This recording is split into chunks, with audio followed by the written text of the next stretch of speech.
para o exercício da profissão do bibliotecário. Esse é um evento feito dos estudantes para os estudantes. E o que nós buscamos aqui é trazer abordagens e discussões atuais de um assunto que nos pareceu muito pertinente dentro da área. Eu vou passar a palavra agora, então, para minha colega Milena, e ela vai passar uns avisos muito importantes para vocês.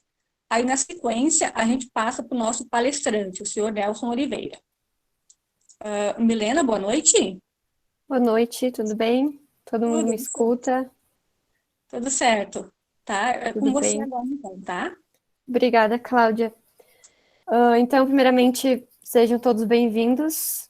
Muito obrigada pela participação. Eu vou estar mediando o evento hoje com a Cláudia. Eu sou a Milena, do Diretório Acadêmico. Eu falo aqui de Caxias do Sul. Eu vim passar, então, alguns recados importantes, reforçar alguns pontos. E o primeiro deles é que todos os participantes devem estar com o microfone e a câmera desligados, porque senão vai ter um pouco de ruído na chamada e vai ficar complicado para a gente ouvir o palestrante. Eu peço também que todos aqueles que ainda não escreveram seu nome completo no chat na direita, escrevam o nome da mesma forma que escreveu na inscrição do evento. Dessa forma, a gente pode registrar a presença e também gerar o certificado, certo? Lembrando, então, da nossa programação. Nessa terça-feira, a gente vai ter a palestra Biblioteca Pública Municipal Olavo Bilac, um relato de experiência no programa Conecta Biblioteca, com a Cristina Poça Arruda. Na quarta-feira, a palestra Os Lugares, os Livros e as Leituras, uma discussão sobre o cotidiano português, com a Flávia Ramos. Na quinta-feira, a palestra Empreendedorismo e Catalogação, o que, como e onde, com Marcelo Voto Teixeira. Na sexta-feira, nós teremos a palestra Atuação do Profissional de Biblioteconomia para além do convencional, com a Ana Sueli Pinho Lopes. A programação vocês podem conferir também no site da UX. Todos os dias vocês vão receber um link no e-mail com um lembrete do evento e também com um link de acesso, certo? As perguntas sobre a palestra, as perguntas para o ministrante, elas devem ser registradas no chat também à direita, o mesmo que vocês escreveram o nome completo de vocês.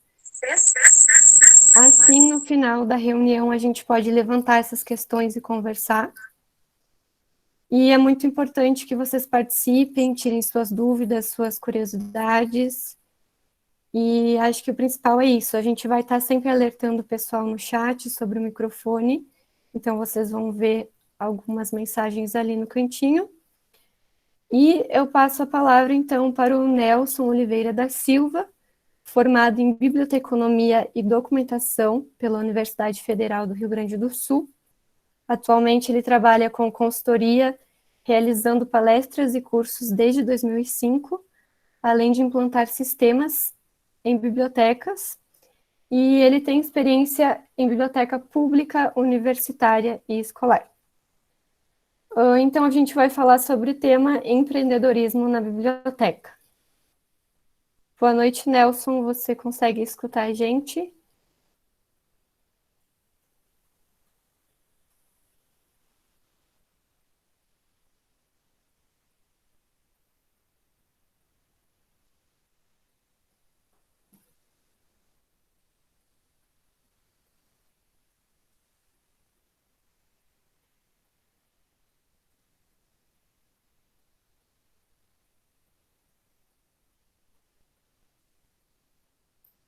Senhor Nelson, o senhor precisa habilitar o seu microfone.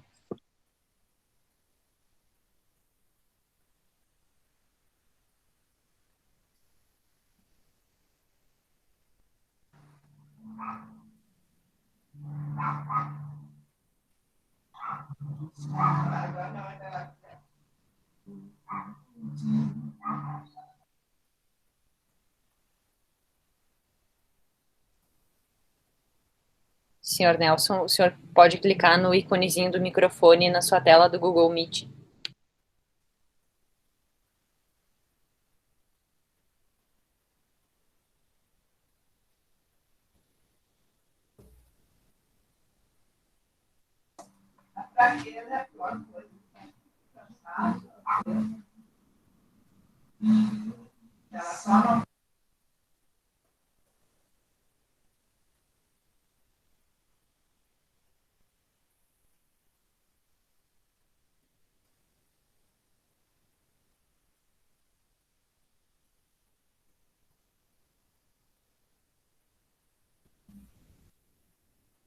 Bom, gente, é a Milena aqui falando. A gente está com um probleminha de conexão, então, se vocês quiserem, por enquanto, ali no chat registrando o nome de vocês, a gente vai pedir para que o seu Nelson conecte o microfone. Respondendo algumas perguntas do chat, sim, as gravações das palestras vão ser disponibilizadas no YouTube logo mais.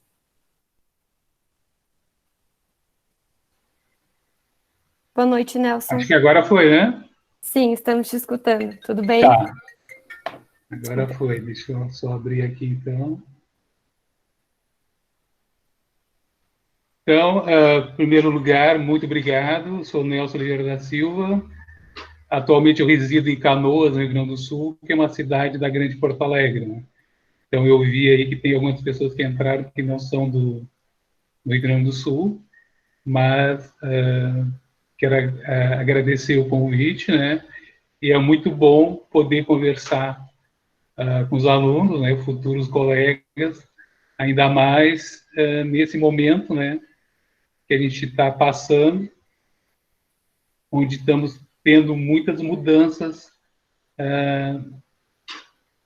na nossa área de trabalho, né.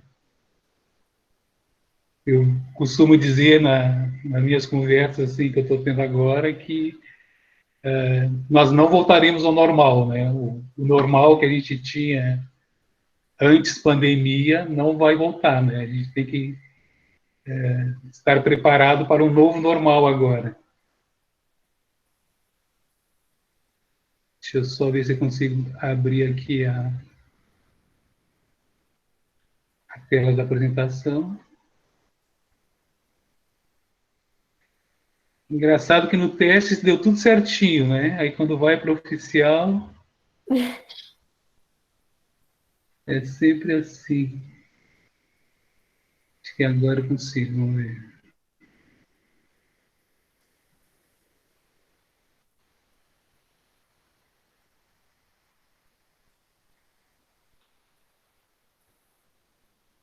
Apareceu a imagem?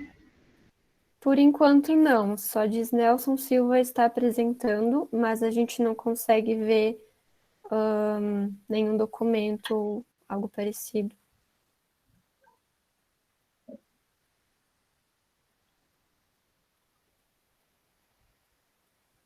Está carregando, vamos ver se O pessoal carrega. apareceu, eles estão avisando aqui que está tudo certo.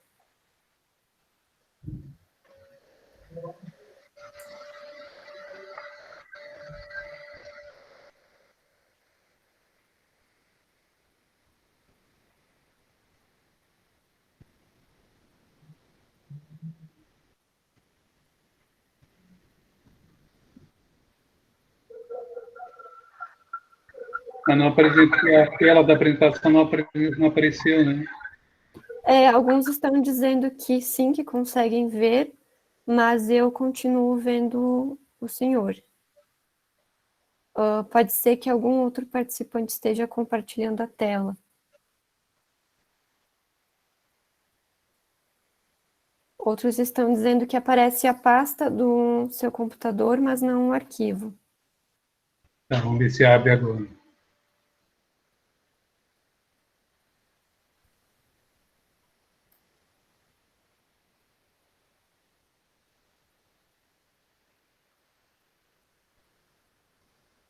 A gente devia ter ficado na tela de teste. Agora eu consigo ver a pasta de arquivo. Eu cliquei para abrir. Acho que agora abriu. Tá. Selecionou apresentar a tela inteira, né? Eu acho que o senhor pode interromper o compartilhamento e iniciar de novo, selecionando compartilhar a janela.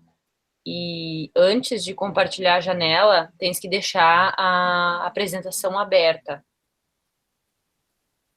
Tá, peraí.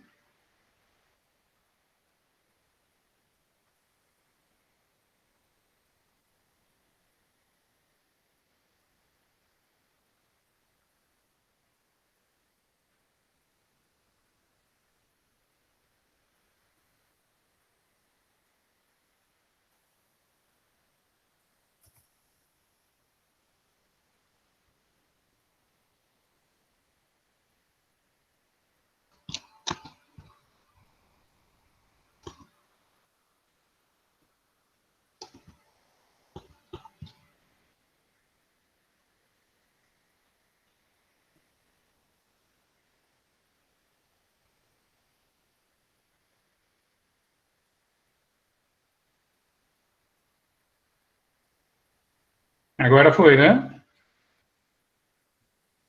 Ainda não, o senhor selecionou... Ah, agora está carregando.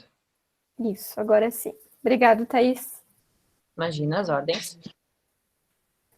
Deu para ver a tela inicial? Sim, estamos vendo. Bom, então vamos lá então. Então o que eu vou falar hoje, tá, é um pouco da minha experiência, né, na área do empreendedorismo, né? Então o meu tema é aprender a atuar como um bibliotecário empreendedor. Então só para fazer um resumo rápido assim da minha atividade, né? Eu desde que me formei, eu sempre tive uma atuação voltada para empresas, né, para atendimento a empresas, né. Então, quando eu me formei há muitos anos atrás, né, eu trabalhei num jornal, trabalhei na usina hidrelétrica de Itaipu, trabalhei numa empresa de software. Então, sempre, para mim, esteve muito claro a questão da prestação de serviço, né, seja como prestador de serviço, né, um contratado para prestar serviço numa empresa, como sempre entendendo o meu cliente, né, o meu usuário como cliente, como uma empresa, né. E mais ou menos 10 anos atrás, né, em 2009, eu comecei a colaborar com o Bibliovagas, né. Então, o Bibliovagas, anteriormente, era um grupo de e-mail, né, onde a bibliotecária Fernanda Guilhom, do Rio de Janeiro, ela divulgava vagas de emprego pelo grupo de e-mail. E, a partir de 2009, né, eu montei o site bibliovagas.com.br, onde ali eu divulgo até hoje, né, vagas de emprego e concurso na área. E uma questão sempre muito comum que vinham me perguntar, que as pessoas não sabiam como cobrar, quanto cobrar, como abrir uma empresa, né, qual o procedimento. E para mim era uma coisa que para mim era natural, porque mais ou menos eu sempre fiz isso, né? Mas eu percebi que as pessoas tinham essa dificuldade de entender como agir. Então, desde mais ou menos 2009 também, comecei a montar essas palestras, esses cursos, né? Eu dou curso tanto presencial quanto online, onde eu procuro passar essa minha experiência e tentar explicar para as pessoas como atuar como profissional liberal, como empreendedor, até o momento de abrir empresa. Né? Então, esse é o tema da minha palestra, aprender a atuar como um bibliotecário empreendedor.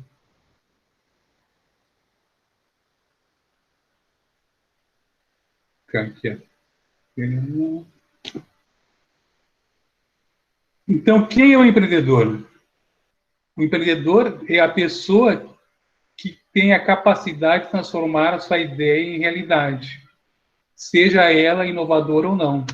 Então, esse é um dos problemas que as pessoas têm, que acham que tem que criar algo novo, né? Que tem que criar um aplicativo, criar algo que não existe para ser empreendedor. E não, o empreendedor, o que ele precisa? Ele precisa achar uma necessidade, ele precisa achar uma oportunidade de negócio e desenvolver um produto ou um serviço para aquela clientela, né? para aquele público que ele achou uma necessidade. Não precisa lançar um novo Facebook, não precisa achar um novo aplicativo, né? Pode ser coisas simples, pode ser coisas comuns, mas tu tem que ter essa capacidade de empreender, de criar oportunidade de desenvolver, né? Então, o empreendedor é aquele que identifica oportunidade, desenvolve a visão do ambiente e contagia as pessoas, né? Então, é muito comum as pessoas dizerem, mas eu não me vejo empreendedor, eu não vejo como prestador de serviço, mas isso é uma coisa que a gente aprende, né? É uma coisa que a gente desenvolve, né? Eu sempre gostei muito de ver aquelas biografias de empreendedores americanos, né? Então, eles sempre colocam, quando era pequenininho, fazia aquela feira do suco de limão que vendia, né? A limonada que eles põem na apresentação ali. Então, eles sempre criam uma biografia onde a pessoa sempre teve aquele espírito empreendedor. Então, se o empreendedor fosse uma coisa inata, né, que nascesse, não adiantaria se desenvolver, né? E eu acredito que não, né? Que o empreendedorismo é uma coisa que tu vai aprender as ferramentas, vai se desenvolver com elas e vai poder agir de forma empreendedora. Então, como é que a gente se torna empreendedor, né? Como é que a gente começa a ter uma ação empreendedora, né? Então, são os 3 passos que a pessoa tem que entender, né? Então, tem que conhecer a si mesmo, tem que conhecer o mercado e tem que agir. Então, conhecer a si mesmo, é muito comum as pessoas perguntarem para mim, eu sempre me disponho a atender, né? Todo o pessoal aí que está assistindo, depois vou deixar meus contatos ali no final, né? Eu sempre estou à disposição para tirar dúvidas, para dar dicas, né? E a primeira coisa, para se tornar empreendedor, tu tem que conhecer a si mesmo, né? Tu tem que entender a tua trajetória, tu tem que entender no que tu é bom, né? No que tu se diferencia, no que tu pode encantar as pessoas, né? E a partir daí que tu vai desenvolver alguma coisa. Então, o primeiro passo para ser empreendedor é conhecer a si mesmo, né? Que as pessoas sempre perguntam assim, qual que é a melhor coisa para empreender? O que dá mais dinheiro? Eu acredito que não se deve partir daí, né? A gente tem que partir por onde tu pode ter sucesso e crescer, né? Esse é o caminho. Depois tu tem que conhecer o mercado, né? Tu tem que entender a região onde está inserido, né? Para quem que tu vai oferecer, a característica do mercado, né? Tu tem que entender qual ambiente que tu está inserido. E a partir daí tu vai... Caiu a apresentação ali, eu estou vendo pelo WhatsApp.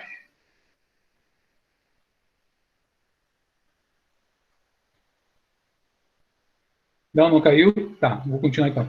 Então, a pessoa tem que conhecer o mercado, né? Tem que entender onde ele está inserido para desenvolver. E o outro ponto é o agir, né? Que é uma coisa que eu vejo que acontece muito na nossa área, na biblioteconomia, né?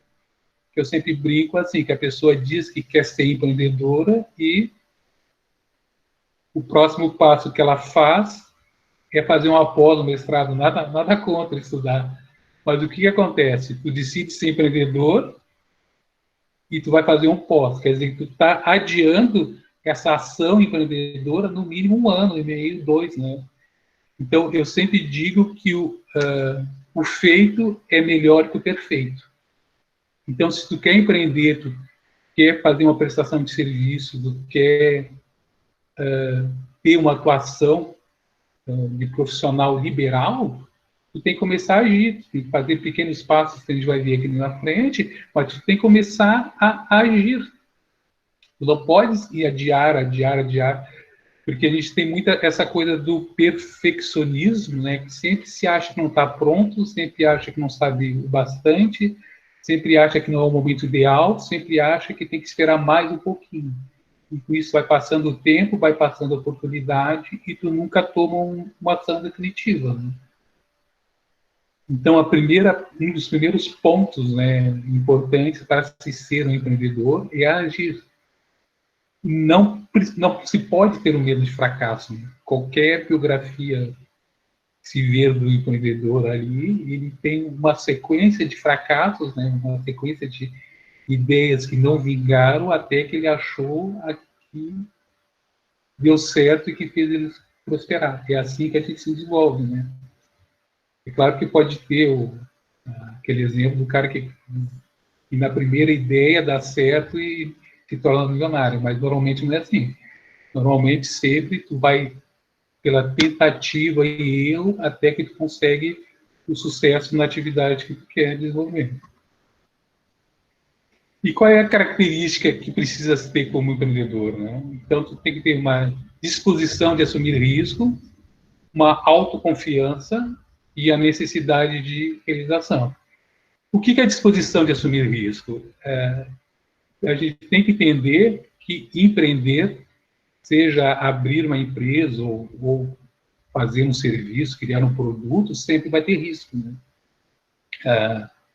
O único investimento, né, o único empreendimento que não tem risco é o da poupança. Então, se tu tem o dinheiro, se tu tem o recurso, tu põe na poupança que tu vai ganhar o 0, alguma coisa por cento todo mês, e isso não tem risco nenhum, né? Até o limite lá do Banco Central, que parece que está em 60 mil reais, o dinheiro não vai subir e tu vai ter o rendimento certo todo mês. Todos os outros empreendimentos que tu fizer vai ter algum risco. Agora, é claro que cada um só vai ter coragem de agir com uma porcentagem de risco, né? Não, essa ação que eu vou fazer tem 70% de dar certo. Aí eu consigo fazer. 40% de dar certo. Aí eu vou, entende? Então, cada pessoa tem uma capacidade de assumir risco, né? Ela vê o ambiente, vê a característica, acha que tem uma probabilidade de estar certa, e mesmo que ela não seja tão grande, ele se arrisca. Então, o empreendedor sempre está arriscando, né? Está assumindo o risco que pode ou não dar certo. Porque se tiver um projeto, se tiver uma ideia com 100% de dar certo, se existisse isso, todo mundo faria, né? Então, sempre tem que ter o risco. O outro ponto que o empreendedor tem que aprender a desenvolver é a autoconfiança, né?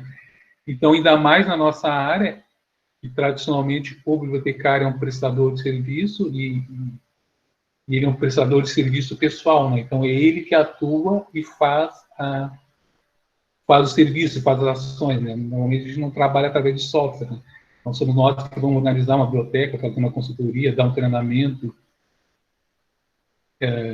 São nós que estamos agindo, né? Então, tu tem que ter aquela autoconfiança para se vender, para discutir com o cliente, para fazer o teu orçamento, para negociar. Então, tu tem que ser capaz de se expor, de falar, de negociar, de se divulgar. E tu tem que aprender a desenvolver isso, né? Então, eu sou o melhor bibliotecário do mundo. Se você tem um problema, se você tem uma necessidade, você precisa organizar, me procure que eu vou resolver. Então, tu tem que aprender a desenvolver essa autoconfiança, e a partir disso, da tua divulgação, que as pessoas vão te procurar e vão querer o teu trabalho. E o outro ponto é da necessidade de realização, né? E cada um está num momento da sua vida que vai usar essas ações de empreendedorismo, de desenvolver produtos, serviços, para atender às suas necessidades, né? Então, tem desde aquela pessoa que precisa do empreendedorismo para realizar as atividades, as suas necessidades básicas, né? A da alimentação, de pagar a conta da luz, pagar a conta do condomínio, como tem aquela pessoa que já está estabilizada no emprego, já tem um emprego de 40 horas, ou já é aposentada, ou tem um trabalho de 20 horas semanais que paga bem, e tem 20 horas sobrando e quer empreender. Então, essas pessoas que estão em um nível de realização mais alto, é que elas têm um poder de negociação maior. Elas podem escolher o trabalho, elas não vão pegar qualquer trabalho, não vão aceitar qualquer remuneração, né? Enquanto a pessoa que está num nível de necessidade de realização mais baixo, precisa empreender para pagar as contas, ela tem um baixo poder de negociação. E ela vai acabar aceitando qualquer trabalho, qualquer valor, que é o que a gente vê hoje em dia ainda muito, né? Por exemplo, de concursos bibliotecários que pagam R$1.200, R$1.300, e tem pessoas que se inscrevem, né? Por quê? Porque eles têm uma necessidade, ou têm necessidade da garantia do emprego público, do pagamento mais ou menos certo, né? Porque nem isso hoje em dia a gente tem mais, né? Muitos municípios e estados estão pagando parcelados e por convolução. Mas isso é importante cada um entender, né?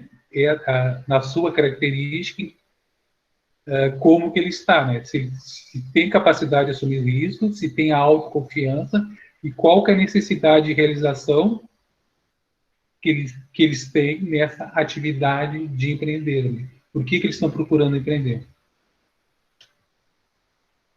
Então, vocês, que a maioria que estão na faculdade ainda, né, como que se prepara para empreender, né? Então, primeiro ponto é ler muito, né? Não ler apenas o que está se apresentando na faculdade, né, o que é apresentado nas disciplinas da faculdade, porque qualquer faculdade que se faça, né, dificilmente ela consegue acompanhar todos os avanços tecnológicos que estão tendo. Então, a faculdade sempre vai estar 1 ou 2 anos defasado do que está acontecendo na atualidade, né? Então, por isso que é importante palestras, seminários, né? Hoje em dia essas lives assim, para entender o que está acontecendo de novidades do mundo e estar preparado para agir sobre isso, né? Outro ponto importante para os alunos, né, é estagiar em locais diferentes para poder entender as diversas formas de atuação que o bibliotecário tem e procurar identificar aquele que tem mais a ver consigo mesmo, né? Onde tu acha que tu vai tem mais a ver contigo, no tratamento público, se é técnico, se é a parte de programação, que as nossas áreas de atuação são muito vastas, né? São muito variadas. E como é que tu vai poder testar isso? Uma das formas é através de estágio, né? Eu me lembro ainda do meu tempo de faculdade, né, que a tendência que a gente tinha era de sempre procurar os estágios que pagavam melhor, né? Então, na minha época, era o estágio dos tribunais, né, dos órgãos públicos federais. E, normalmente, era bolsa de estágio maior, né? Mas a pessoa não deve se limitar a isso, né? Deve optar mesmo por estágios não remunerados, mas que, claro, dentro da capacidade de cada um, mas deve fazer estágios não remunerados, mas que possam abrir oportunidades de conhecer outros campos de atuação, né? Outras atividades que no futuro podem ser úteis no seu desenvolvimento.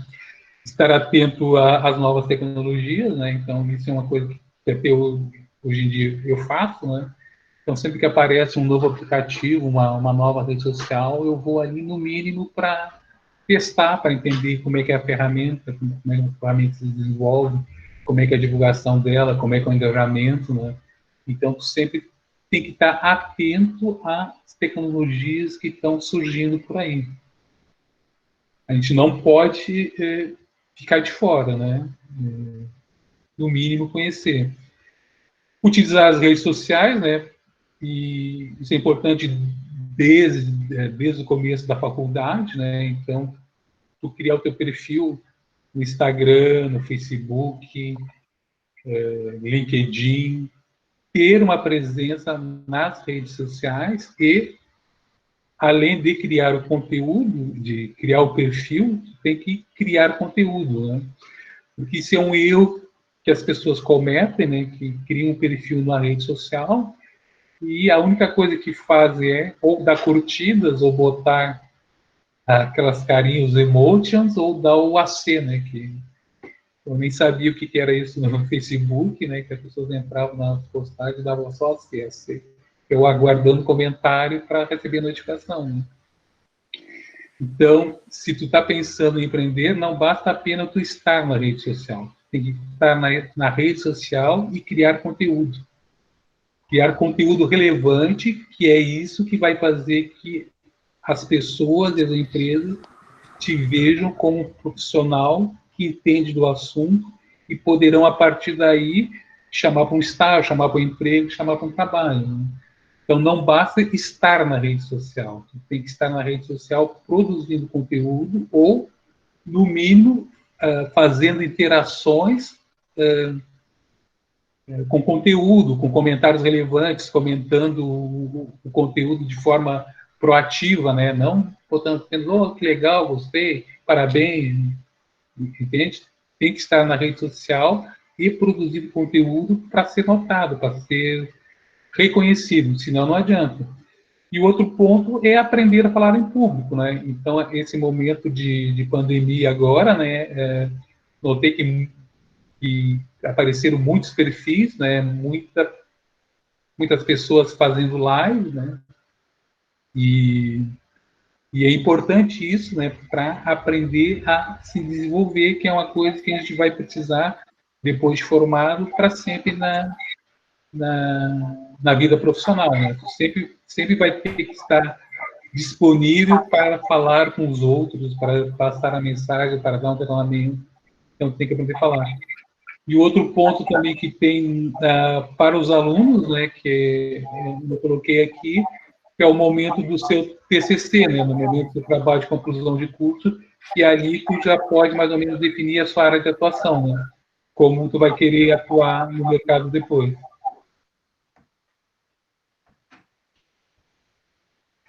Então, algumas definições assim da forma de se empreender, né, que a gente tem que entender, né, que é o mercado, a demanda e a prestação de serviço, né. Então, o mercado é o lugar onde os agentes econômicos realizam as suas transições, né. Então, qual que seria o mercado da biblioteconomia? O mercado da biblioteconomia é praticamente tudo, porque entra biblioteca, escola, tribunal. Então, o nosso mercado é praticamente infinito, quase, né? Porque em todo lugar que tiver informação, em todo lugar que tiver dados, o bibliotecário pode atuar. A gente não está limitado aos livros, né? A gente não está limitado ao documento, né? O que aconteceu por uma questão de mercado, né, é que a área que mais emprega, né, bibliotecário, isso é claro que eu falo na minha visão, né, na minha experiência, né? Eu não tenho dados estatísticos, mas pela realidade que eu vejo, é muito isso, né? Então, sei lá, 70% dos bibliotecários trabalham em bibliotecas ainda, né? Ou as ofertas de trabalho que aparecem pelo Bibliovagas ali, né? Então, normalmente, o perfil do bibliotecário sempre vai estar ligado a uma biblioteca. Os concursos públicos normalmente são para bibliotecas públicas, né? De municípios ou de estado, e as ofertas de trabalho que eu vejo para o Bibliovagas, né? Normalmente também são bibliotecas ou universitárias, ou escolares, ou bibliotecas públicas, né? Então, o mercado ainda nos vê muito ainda apenas no mercado, na biblioteca, né?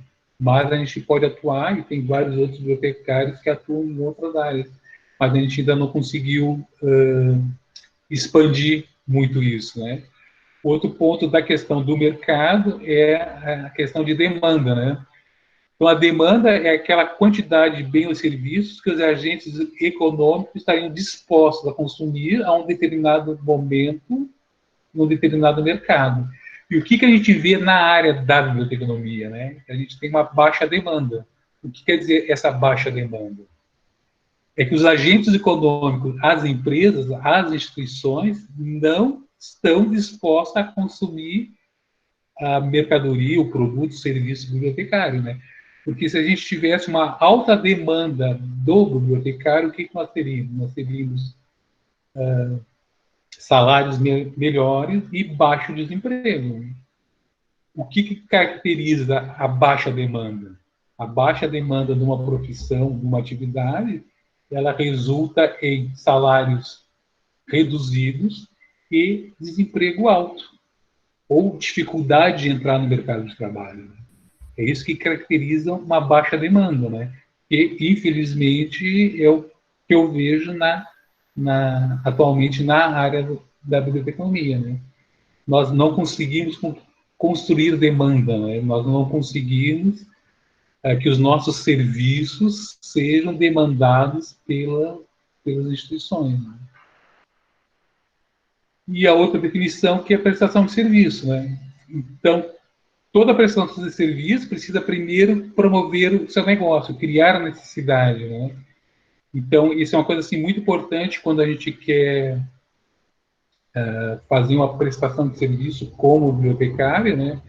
A gente tem que sempre entender qual é que é a necessidade, qual é a vontade que a gente está satisfazendo de quem está nos contratando, né? Seja instituição, seja pessoa física, seja quem está nos contratando com serviço, né? A gente tem que entender qual que é a necessidade que a gente está atendendo. Identificando essa necessidade, né, que vai ser uma demanda que a gente vai poder inserir no mercado. Então, é importante entender esses 3 pontos, né, que é isso que vai poder garantir que a gente consiga ter uma postura empreendedora. Então, como que se cria demanda, né? Como é que a gente vai fazer que o mercado, que as instituições, que as empresas entendam que o bibliotecário é útil, pode ser útil e pode solucionar? Então, um dos primeiros pontos que eu vejo, né, é eventos voltados para o público geral. E isso é uma característica, né, uma deficiência que eu vejo muito na nossa área, né, que nós fazemos muito eventos para nós mesmos, né? Então, eventos da área da biblioteconomia são, sei lá, 95%, 96% os participantes são bibliotecários, né? Então, falando mais dos eventos presenciais, né? Então, a gente faz muito eventos para nós mesmos, para achar os nossos colegas de turma, então, vira aquela reunião de ex-formandos que vão encontrar as pessoas do seu tempo da faculdade, e isso em qualquer evento, congresso brasileiro e coisa, né? Tu vai num evento da biblioteconomia, é sempre um grupo fechado de bibliotecários, que todo mundo se conhece, ou pelo menos já ouviu falar um do outro. Então, nós criamos eventos para nós mesmos que acaba não repercutindo na sociedade, né? Então, isso é muito ruim para criar demanda, porque não passa a mensagem, não passa o conteúdo para quem não nos conhece, né? Então, um evento de bibliotecários, onde só tem bibliotecários, vai continuar só repercutindo entre bibliotecários. Então, esse é um problema que eu vejo que deveria ser sanado, né? E nos eventos, as chamadas, as divulgações, ele procurar ser para um público distinto, né, fora da biblioteconomia, ou alguns eventos, né, para aí criar a demanda, né, para entender no que o bibliotecário pode ser útil. O outro ponto de usar demanda, que acabou acontecendo agora com a pandemia, né, com o isolamento social, que é usar o perfil nas redes sociais, né. Por quê? Porque no momento que tu faz uma live no Facebook, no Instagram e outras ferramentas de redes sociais aí que existem, o que acontece? É claro que muito do teu público vai ser de bibliotecários também, mas sempre tem o amigo do bibliotecário, o irmão, namorado, conhecido, e vê que as redes sociais fazem essa notificação, né? Ela chama a pessoa que está no teu contato, quando essa pessoa entra, por exemplo, o Instagram, né? O Instagram chama também os outros contatos que a pessoa tem, mesmo que não seja bibliotecário. Então, eu notei muito isso em algumas lives que eu fiz no Instagram e outras ferramentas de rede social, né? Que no momento que tu faz a live, entram pessoas que não são só bibliotecárias.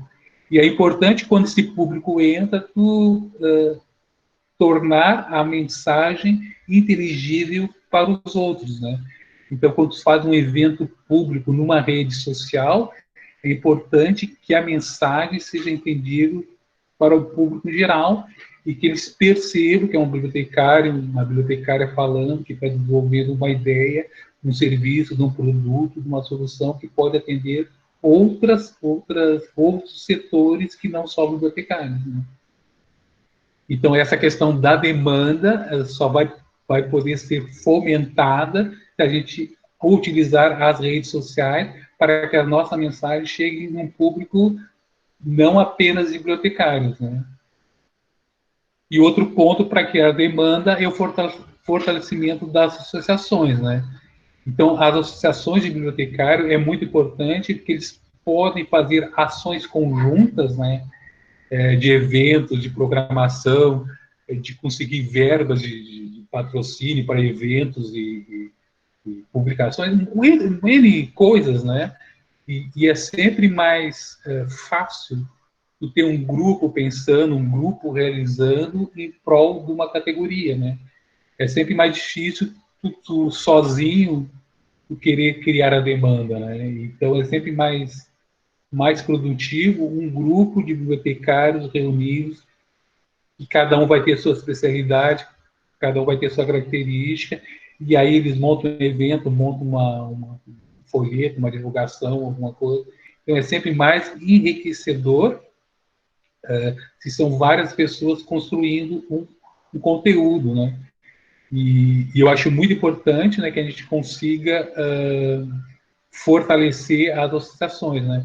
Então, o que eu coloco? O que antigamente, né, a gente sempre fala o termo antigamente, mas antigamente das redes sociais, as reuniões precisavam ser presenciais, né? Então, se você pertencia a um grupo, para tu se reunir, para tu discutir com o grupo, tu tinha que se reunir num lugar físico, né? Então, o fortalecimento das associações, quer dizer, as associações começaram a enfraquecer no momento que começou essa proliferação das ferramentas de redes sociais, onde tu consegue conversar com as pessoas distantes, né, pelo WhatsApp, Facebook, Messenger, ICQ, sei lá, tantas ferramentas que existem, né? E a presença física começou a se tornar não tão necessária e as pessoas acabaram desprestigiando as associações. Mas eu acredito que elas são muito importantes e é a partir delas que a gente vai conseguir fortalecer a profissão e, com isso, conseguir construir uma demanda.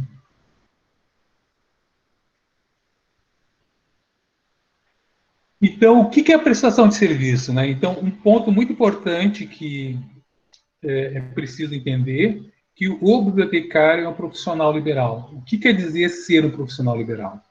O profissional liberal é aquele profissional que pode exercer a sua função sem vínculo empregatício. Então, no Brasil, por lei, existem umas 34 ou 35 profissões que se caracterizam como profissional liberal. Médico, advogado, dentista, engenheiro, praticamente todas as profissões de faculdade que tem um conselho profissional são profissionais liberais.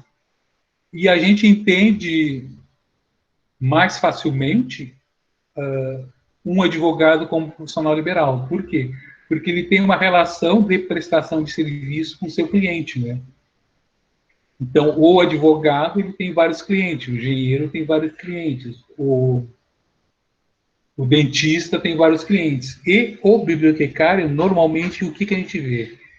Ele tem a carteira assinada, 40 horas, ou é um servidor público, né? Então, esse é o padrão que a gente tem do bibliotecário. É o funcionário, não profissional liberal. Quando a gente conversa com um estudante de um outro curso de engenharia, de contabilidade, dentista, e tu pergunta para ele, o que vai fazer depois que se formar? Muitos dizem, eu vou montar meu consultório, vou montar meu escritório, vou montar minha empresa, eu vou prestar serviços, né? Então, a pessoa entra na faculdade já com essa visão de ser um profissional liberal e sair procurando clientes depois, ou montando um consultório, escritório, ou procurando clientes, né? Então, as outras profissões de profissionais liberais já têm essa visão no momento que entra na faculdade. Na biblioteconomia, eu já faz tempo que eu estudei, mas eu vejo ainda muito na biblioteconomia a visão que tu vai entrar para prestar serviço numa biblioteca. Então, tu vai fazer o curso para trabalhar numa biblioteca, e essa tua relação com essa biblioteca, tu vai ser funcionário dela, que tu vai ter ou carteira de trabalho assinada, ou concursado, mas vai estar vinculado a um local apenas de serviço, né? Eu não vejo essa visão de entrar na biblioteconomia para se tornar uma profissional liberal para prestar serviço para terceiros. Né? E é importante que essa prestação de serviço, né, que tu não pense apenas em procurar trabalho, né? Então, procure trabalho, né? Não somente emprego, né? Então, não procure apenas vagas de emprego, né? Então, entrar nesses sites de vaga.com.br, BNE, são concorrentes do Bibliovagas, né? Mas não fique apenas entrando nesses sites de emprego, colocando o seu currículo para procurar uma vaga de emprego. Procure trabalho também. Procure identificar empresas que têm necessidade dos serviços que tu possa prestar, né? Então, não se limite apenas a procurar emprego, né? E uma diferença dessa do procurar trabalho e procurar emprego, né, é o que eu digo que o currículo tradicional não adianta, né? Tem que aprender a apresentar um portfólio, né? O que é a diferença de um portfólio e de um currículo, né? O currículo normalmente é aquilo, a tua identificação, os cursos que tu fez, os idiomas que tu tem, é aquele padrão que se utiliza num currículo Lattes ou num concurso de títulos, num concurso, né? E a questão do portfólio é mais uma propaganda das ações que tu fez. Então, eu atuei nessa biblioteca, eu fiz isso. E aí tu vai botar imagens, vai botar resultados que tu alcançou, vai demonstrar que tu foi capaz de realizar isso, né? Isso é muito mais comum em outras áreas, né? Então, o pessoal de marketing, de outras profissões, ele sempre mostra as realizações, né? Então, ele mostra que é capaz, num portfólio profissional, que ali vai identificar que ele realmente fez aquela coisa. Que é uma forma para quem quer atuar como prestador de serviço, é mais importante criar um portfólio do que um currículo. Não que não vá desenvolver o seu currículo, mas tem os dois, né? Tem um portfólio que precisa ser uma coisa mais visual, com imagens, coisa que chame mais atenção do que o currículo tradicional. E para o prestador de serviço, a pessoa sempre tem que entender que isso tem que sempre se apresentar como uma solução para um problema, necessidade ou desejo. Que é por isso que as pessoas te contratam, né? Então, não adianta tu dizer que sabe CDD, CDU, sabe usar o Cutter, sabe fazer a descrição do registro no formato MARC. E tudo isso só interessa para outro bibliotecário, né? Tu tem que dizer que tu consegue organizar a informação de uma forma que a pessoa consiga recuperar com eficiência no menor tempo possível. É isso que ela quer. Ela quer quem resolva o seu problema. Como tu vai utilizar com CDU, CDD, com caixa de população, isso aí tu que é profissional tu vai fazer. Mas tu tem que entender que o prestador de serviço tem que se apresentar como solução. E não dizer tudo que tu fez, todos os cursos que tu fez, todos os eventos que tu foi. Para quem quer te contratar, isso não é tão relevante. E outra coisa que é importante na prestação de serviço, né, é saber calcular o seu custo hora, né? Então, é um ponto que as pessoas travam muito, né? Que é muito comum entrar em contato comigo, que elas não sabem o quanto cobrar, né? Então, elas nem sabem o quanto que elas querem ganhar. Então, ou não têm noção do que o mercado é capaz de pagar. E, claro que isso aí a gente só aprende com a prática, a coisa, mas é importante cada um saber calcular o seu custo hora, saber o quanto que precisa, qual é a renda que ele precisa para atender as suas necessidades. Porque é muito comum, eu faço muitos exercícios nos meus cursos, nas minhas palestras, né? Então, eu faço um exercício lá de organização num acervo de 3 mil livros, né? E, às vezes, as pessoas colocam como valor para organizar uma biblioteca um valor tão baixo que vai acabar trabalhando de graça, né? Porque se for analisar os custos de transporte, alimentação, e o tempo que tu vai levar para isso, tu vai estar praticamente só trabalhando só para pagar os custos básicos que tu tem e tu vai acabar não ganhando nada, né? Então, quando se quer atuar como prestador de serviço, é importante saber calcular o seu custo-hora, que vai refletir nos orçamentos que tu vai entregar na negociação que tu vai fazer com as empresas ou pessoas que quiserem te contratar.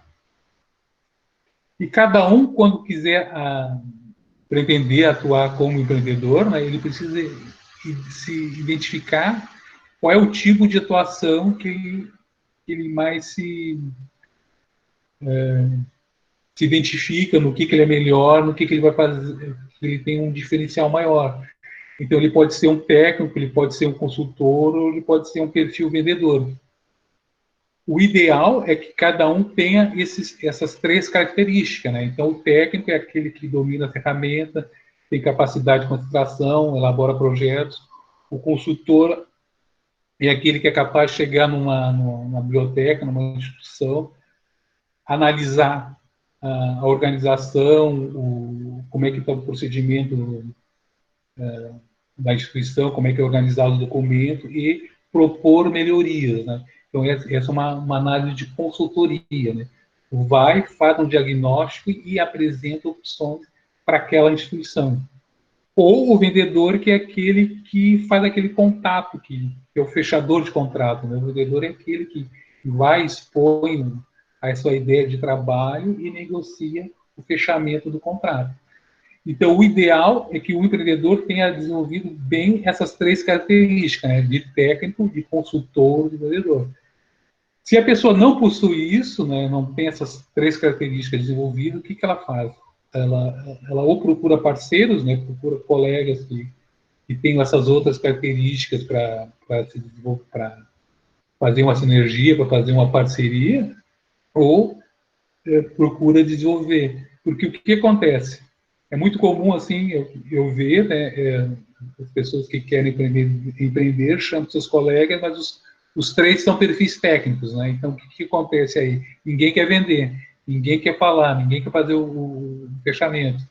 Ou os três têm um perfil de vendedor, que é aquele que adora negociar com o cliente, prospectar clientes, fazer propaganda, mas acha chato ter que ficar parado organizando aqueles 3 mil livros ali que fechou o contrato para fazer, né?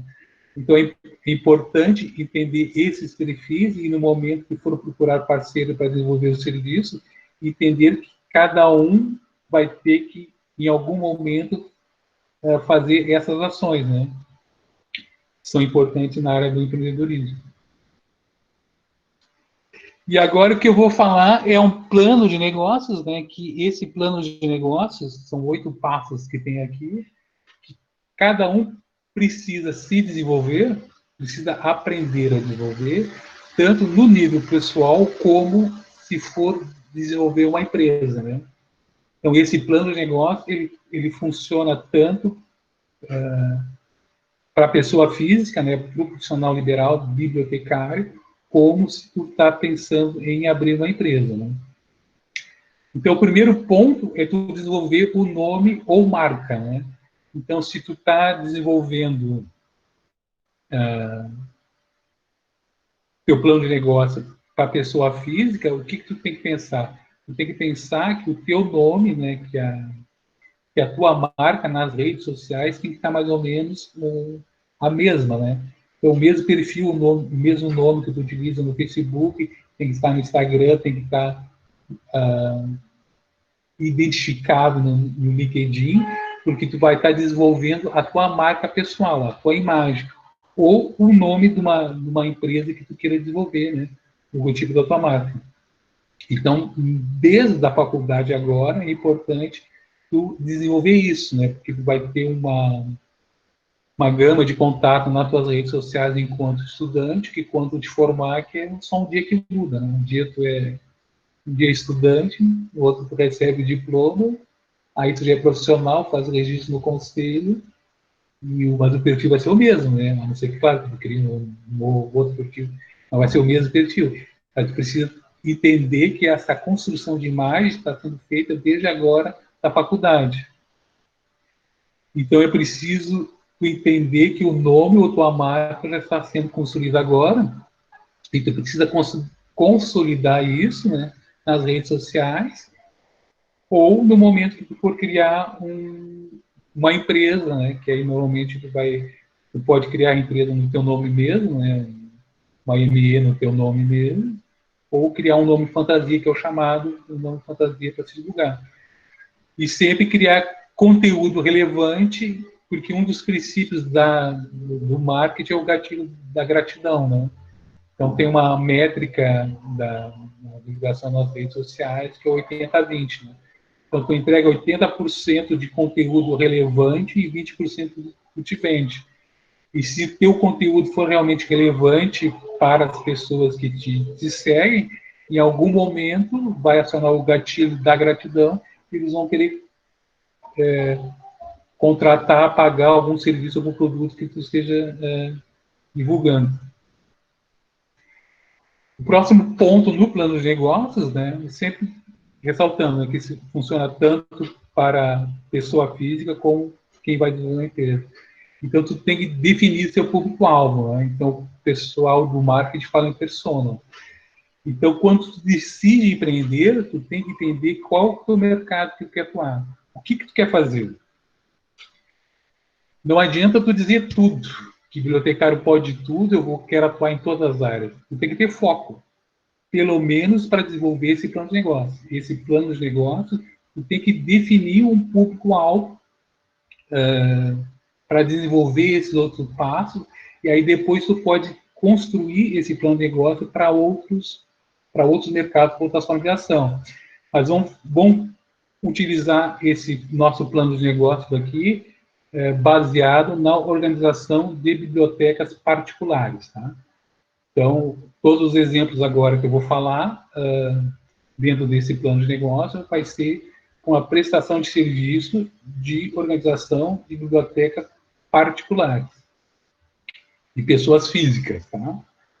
Então, vamos definir o público-alvo. Então, o pessoal do marketing fala muito em persona, né? Então, você tem que definir qual que é a persona desse público-alvo, né? Então, qual que seria a persona? Seria o profissional de nível superior, acima dos 35 anos, tanto masculino quanto feminino, que tem um acervo pessoal acima de 1000 livros. Né? Então, vai ser o médico, advogado, engenheiro, que tem um acervo pessoal de livros grandes, né? Não só livros, né? Pode ser revista, pode ser até aqueles... não é brinquedo, como é que aquele pessoal gosta muito de... pode ser caneca, pode ser qualquer coleção que tu tenha, né? Então, a pessoa de nível superior, por causa da renda, né? Para querer te contratar, normalmente acima dos 35 anos, e vai estar interessado no serviço de organização do seu acervo, tanto livro quanto outras coisas. Então, esse, mais ou menos, é a persona que vai agir. E aí, depois, em cima dessa persona, tu tem que saber dimensionar quantas pessoas tem dessa persona em cima da região que eu pretendo atuar. Então, se tu está pensando numa organização de bibliotecas pessoais, tu limita teu raio de ação, uma área de ação geográfica, né? Aí cada um pode dizer, vou atuar num raio de 50 quilômetros, de 100 quilômetros, 150 quilômetros, ou pode querer agir no Brasil todo, né? Qualquer pessoa em qualquer lugar do Brasil que quiser me contratar para organizar uma biblioteca pessoal, eu vou.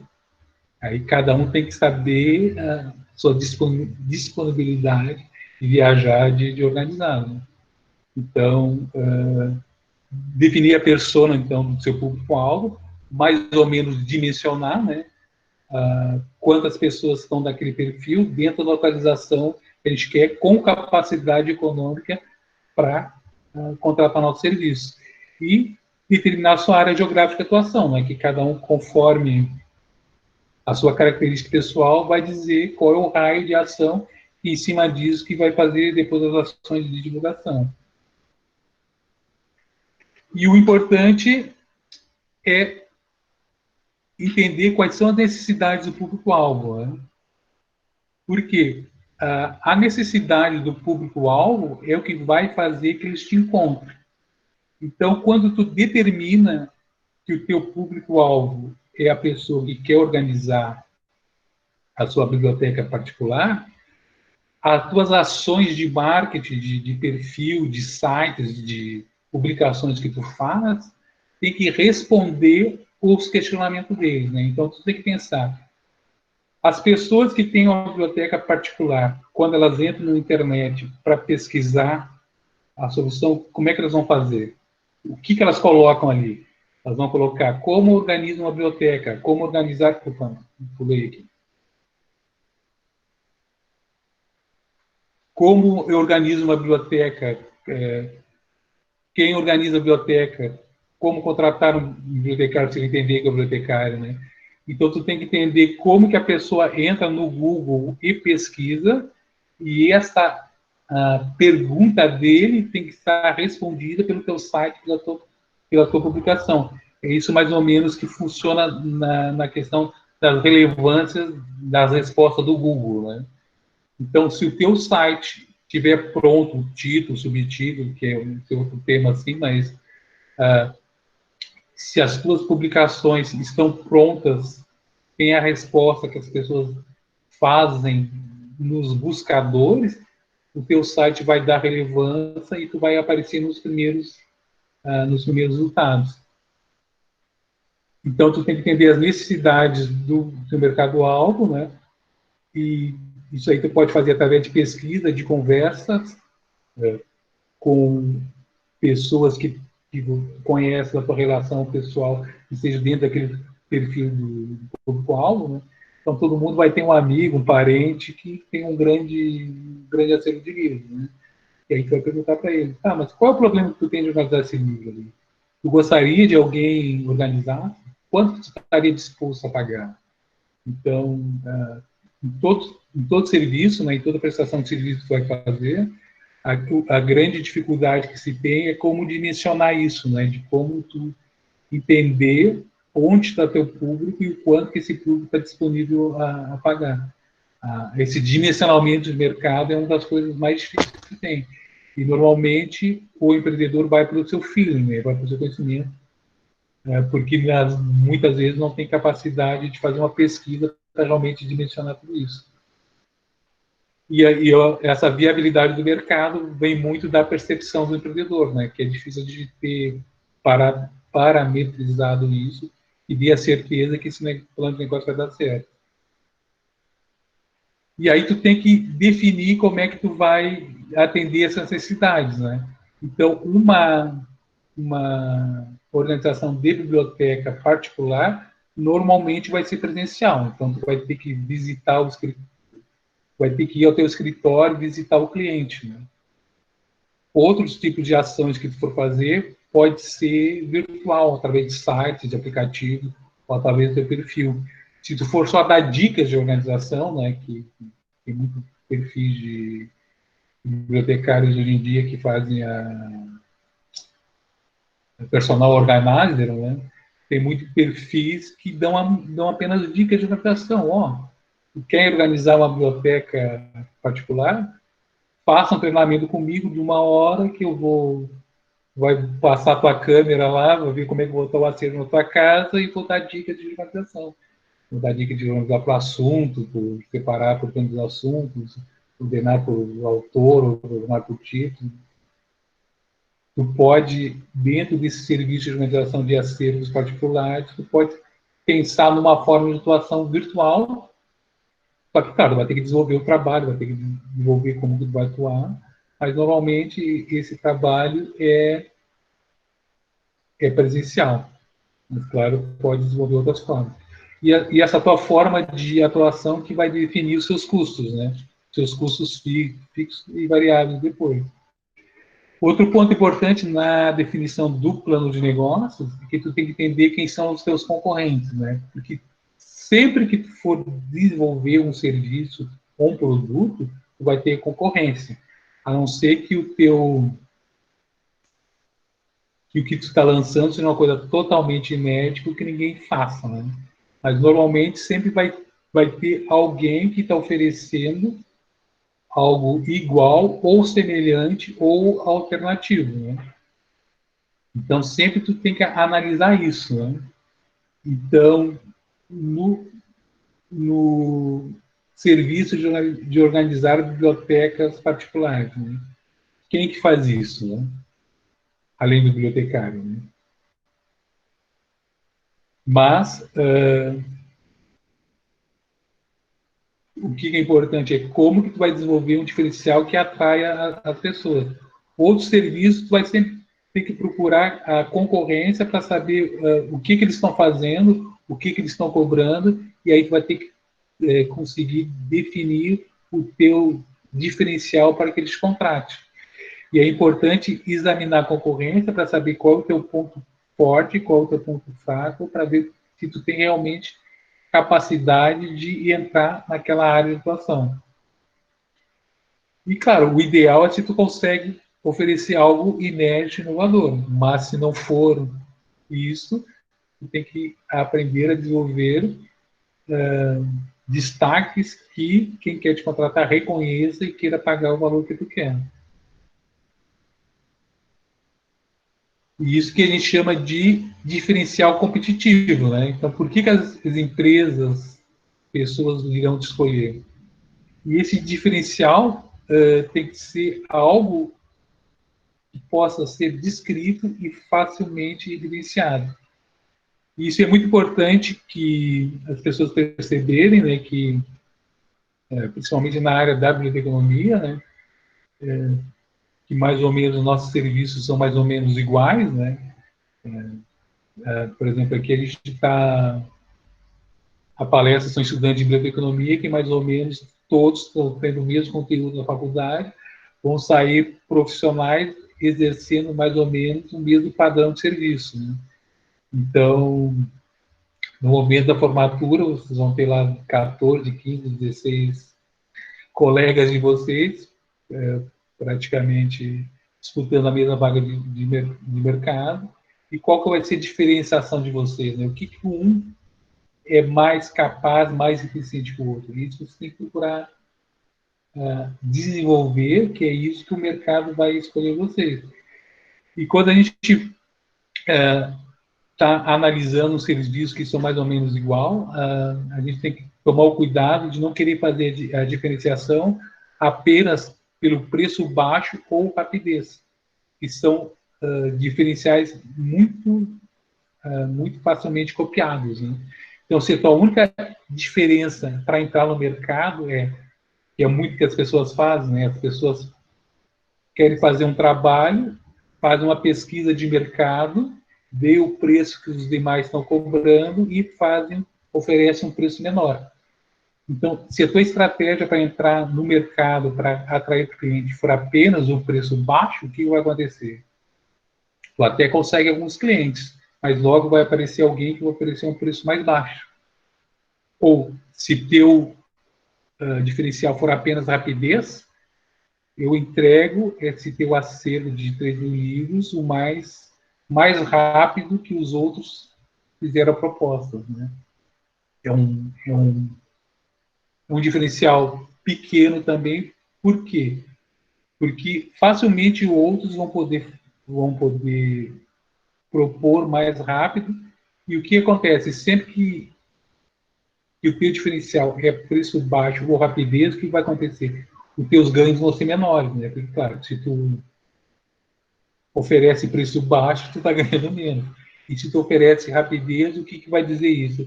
Vai ser que tu vai ficar mais tempo dedicado àquele cliente para organizar os 3.000 livros. Então, por exemplo, se tu organizar uma biblioteca de 3.000 livros que tu poderia fazer em 3 meses, né? 1.000 livros por mês, e usar o teu horário vago para outros serviços com valor agregado maior, vai ter que fazer esses 3.000 livros, por exemplo, num mês, e provavelmente não vai conseguir aumentar tanto a tua receita, né?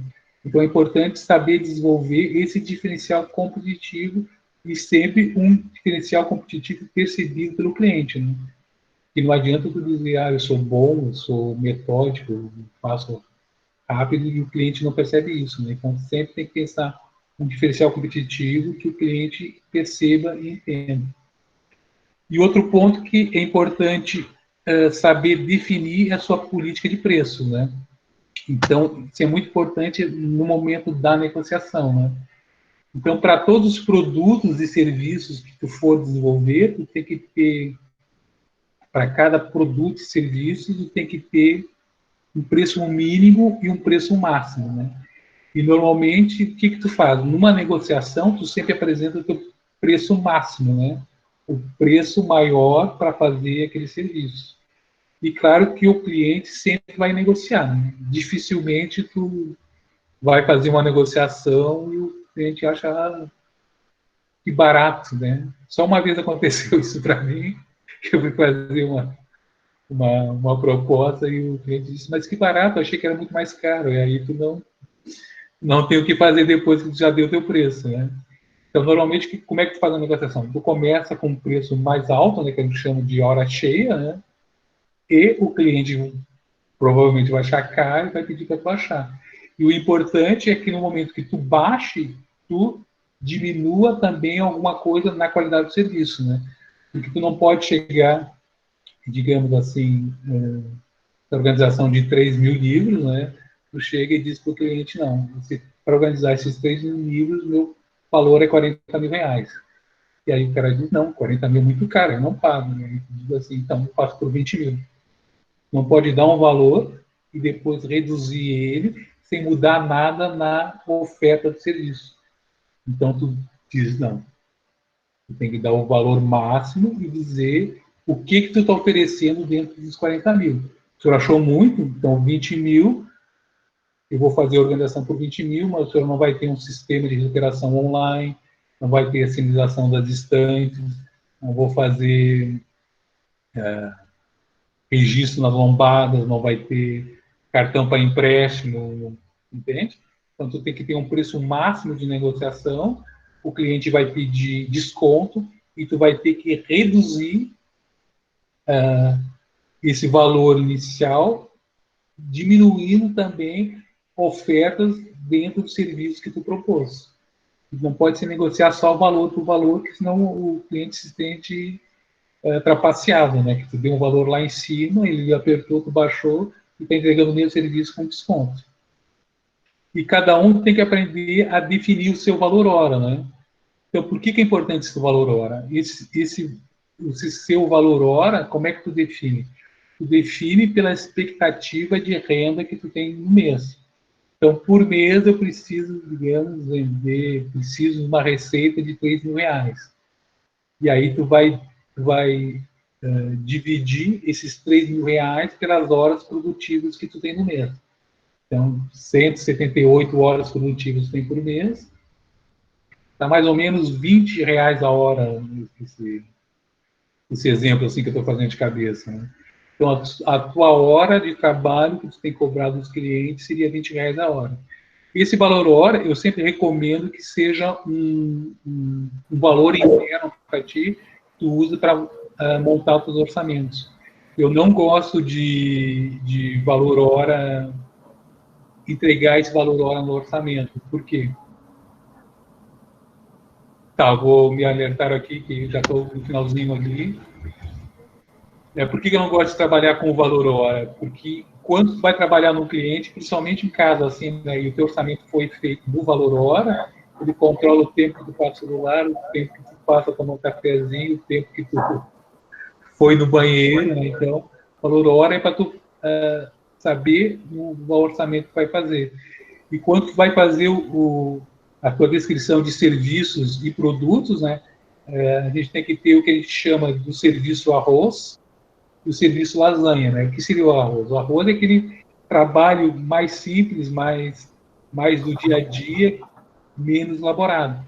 Tipo fazer uma ficha catalográfica, fazer uma uma referência, né, que tu vai ter um valor hora mais baixo, e o lasanha seria uma consultoria, uma instalação do software, um treinamento, que aí tu vai ter um valor hora maior. Então, isso é importante de tu saber, dentro do teu plano de negócio, tu ter serviços e produtos com valor hora mais baixo, são mais fáceis de vender, tu vai garantir os custos básicos que tu tem, e um valor hora maior, e quando fechar vai te dar uma receita melhor. E o divulgação, né, que é como tu vai divulgar essa ação que tu quer fazer. Então, tu tem que entender aquela persona lá que tu definiu, a persona, tu tem que entender onde é que está aquele teu público, né, aonde que eles navegam, onde é que eles pesquisam, e ali que vai ser as redes sociais ou ferramentas que tu vai utilizar. E tu tem que ter uma meta de crescimento, né, para impulsionar a sua tua rede social. E uma coisa importante é que as pessoas se esquecem, né, que toda receita que tu tiver na prestação de serviço, tu tem que ter um valor que tu vai reinvestir no teu serviço. Então, tudo que tu recebeu, tudo que tu ganhou, tu não pode gastar. É claro que depende da necessidade de cada um. Mas toda a tua receita, tu tem que pegar uma margem, né, sei lá, 8%, 7%, e reinvestir no teu negócio, né, na tua prestação de serviço e em divulgação. E tu pode começar com coisa simples, cartão pessoal, site, num blogger ou num perfil social, folder, se for uma área de atuação geográfica limitada, né, onde tu pode visitar os clientes e divulgar o teu serviço, né? Então, um folder também pode ser eficiente, dependendo da forma de atuação que tu tem. E na proposta de trabalho, o orçamento que vai fazer, né, é importante documentar bem a tua proposta, né? Documentar o quê? E por quê? Para não ficar dúvida, né? Então, tu vai definir o prazo que tu vai entregar, como que tu vai entregar, a forma de pagamento e o resultado final esperado. Para evitar aquele trabalho que tu fez tudo, organizando a biblioteca, e no final a pessoa chegar e dizer assim, mas não era isso que eu pensava, não era isso que eu queria. Então, tu tem que, na proposta de trabalho, documentar o máximo possível para evitar esse ruído final, né, no final do trabalho, não ser aquilo que a pessoa esperava. E não faça manual de graça, né? Se a pessoa pedir, mas deixa explicadinho tudo aí, como é que faz a aprovação, como é que faz tudo. Não faça isso.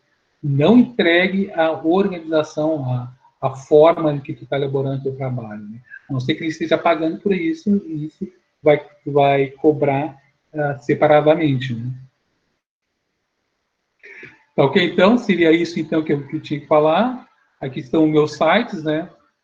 O primeiro ali é um evento que eu estou promovendo agora em junho, né? Que é no Bíblia Online, onde vai ter cerca de 20 profissionais falando na área da biblioteconomia. Depois ali está o meu site pessoal, né? Onde eu tenho esse curso, esse conteúdo rápido que eu passei para vocês, né? Onde eu desenvolvo um curso tanto presencial quanto EAD, onde eu acompanho o aluno no desenvolvimento do seu plano de negócios, né? Então, eu acompanho o aluno, ele vem 60 dias para elaborar o seu plano de negócio, onde eu vou dando dicas, e aí ele define se ele vai fazer, atuar como profissional liberal ou abrir uma empresa. E o outro site que eu trabalho também, que é o Bibliovaga, onde eu divulgo gratuitamente vagas de emprego e estágio na área. Ali está o meu WhatsApp e Telegram e o e-mail, e fico agora disponível para as perguntas. Tá bom, então, senhor Nelson, muito obrigada. Nossa, foi uma apresentação e tanto, eu sei que o senhor teria muito mais para continuar falando, né? Mas, infelizmente, por conta do horário, a gente vai ter que dar uma paradinha agora para poder passar para as perguntas, né? Para fazer essa interação com o pessoal. Pessoal, daí vocês podem mandar, então, as perguntas pelo chat, tá? A gente já tem umas quantas aqui, que a gente já foi tomando nota, né? O pessoal está bem participativo, está bem empolgado. Você está me ouvindo, senhor Nelson? Sim, estou ouvindo. Tranquilo? Tá bom, então, vamos passar para as perguntas, tá? Deixa eu dar uma olhada aqui na lista. Uma das perguntas, senhor Nelson, da época que o senhor formou para os dias de hoje, que diferenças significativas que o senhor observou na área da biblioteconomia? Que transformações o senhor vê que essa área passou? É que como eu tenho muito tempo de carreira, né, eu vi muitas transformações, né? Sim. Então, por exemplo, assim, eu sou da era pré-internet, né? Então, eu trabalhei na usina hidrelétrica Itaipu, né? Eu trabalhei em desenvolvimento de sistemas numa época que não existia internet ainda, né? Então, o que eu noto na área da biblioteconomia, né? Que na minha época de atuação, quando eu me formei, o espectro de atuação do bibliotecário era muito maior do que é hoje em dia, né? Ou pelo menos a gente tinha uma inserção maior, né? Então, muitos dos meus colegas foram trabalhar eu em usina hidrelétrica, em jornal, outros foram trabalhar na indústria petroquímica e diversas indústrias assim, né? Então, houve, antigamente, né, tinha uma inserção do bibliotecário em uma área mais diversa. O que aconteceu depois? Lá pelos anos 80, anos 90, houve um grande boom de concursos para bibliotecários, né? Então, me lembro em São Paulo, né, o Milanese, ele foi secretário de Cultura do Estado, e ele fez concursos para praticamente 200 e poucos municípios de São Paulo, né? Então, houve uma grande leva de concursos e muito do mercado de trabalho, porque isso é uma tendência, né? Tu faz a faculdade, tu te forma, onde é que tu vai? Tu vai onde está oferecendo o mercado. E houve muito esse crescimento, né? Depois houve uma outra mudança que atingiu muito o nosso mercado, que foi as exigências do MEC para as bibliotecas universitárias, né? Então, antigamente também o MEC exigia que toda universidade tivesse uma biblioteca e tivesse um bibliotecário trabalhando na biblioteca toda hora que a biblioteca todo o horário que a biblioteca universitária estivesse aberta, tinha que ter um bibliotecário responsável ali atuando. Então, houve um grande outro boom de contratação de bibliotecas universitárias, né? E, claro que isso refletiu na empregabilidade dos formandos, né? E agora a gente está querendo voltar para algo que a gente já tinha lá nos anos 80, que era uma área de atuação não tão voltadas apenas na biblioteca tradicional, né? Então, eu vejo que a gente está fazendo agora uma volta meio que forçada ao passado, né? Então, o que estão falando do novo hoje em dia, para mim, é o antigo, porque eu vivi o antigo, né? Entendi. É como se fosse um ciclo, um retorno, né? O que se está buscando hoje em dia. É isso que o senhor quer dizer? Uhum.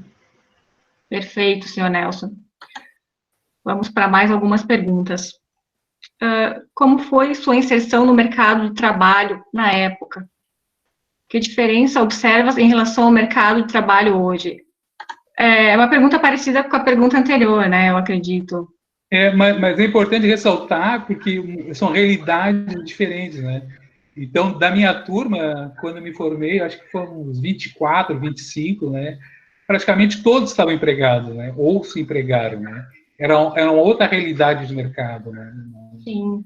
Eu não me lembro de colega meu de formatura e dos outros anos que ficasse desempregado, mas era uma realidade de mercado, né? A gente chegou a ter no Brasil uma época que tu era disputado no mercado, né? Então, tu estava empregado, a empresa ligava para ti e perguntava, quanto é que tu ganha? Quer vir trabalhar numa empresa?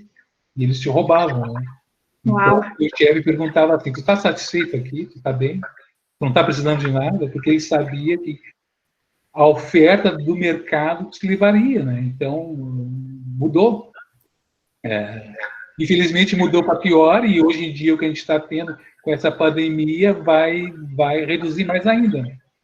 Infelizmente, a gente vai ter mais desemprego, já está tendo muita redução de carga horária, redução salarial, então a gente realmente está num aumento muito diverso do que já foi, né? Então, o mercado da biblioteconomia para o bibliotecário já foi muito melhor, mas é a realidade atual e a gente tem que se adequar, né? Não adianta querer fugir disso. Com certeza, senhor Nelson. Muito bem. O senhor ministra cursos de empreendedorismo para profissionais da informação? Como funcionam? Então, eu tenho ali, ficou na minha apresentação ali, tem o site ali, né? Tem o site pessoal. E o que eu faço? Eu tenho esse curso presencial, né, de 8 horas, né, onde mais ou menos eu utilizo mais ou menos esse mesmo conteúdo que eu fiz da apresentação, mas é claro que aí que a gente detalha mais e cada participante sai com um rascunho do seu plano de negócios, né?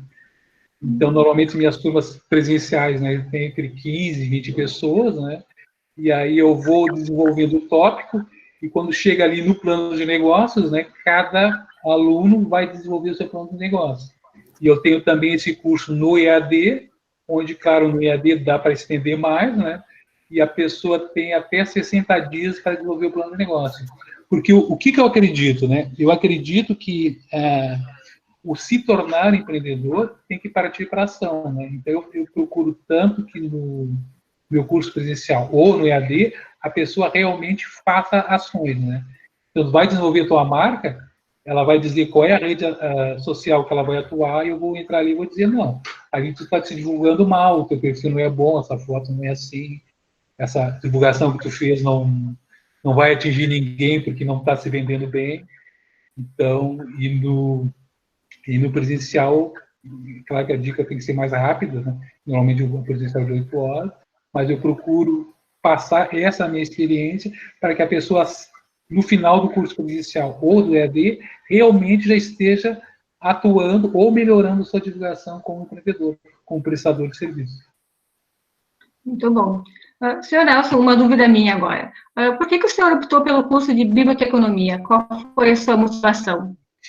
Essa aí no momento que eu fui escolher a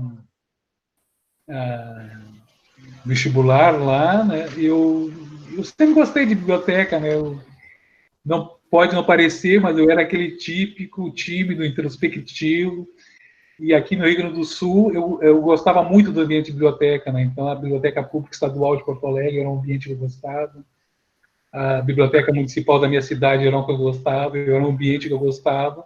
Eu não me lembro como que eu descobri que tinha um concurso para biblioteconomia, o curso de biblioteconomia, né? Naquela época nunca foi muito divulgado, né? Mas eu fui entrar no catálogo de opções do curso da URGS, né? Eu olhei biblioteconomia, eu gostei.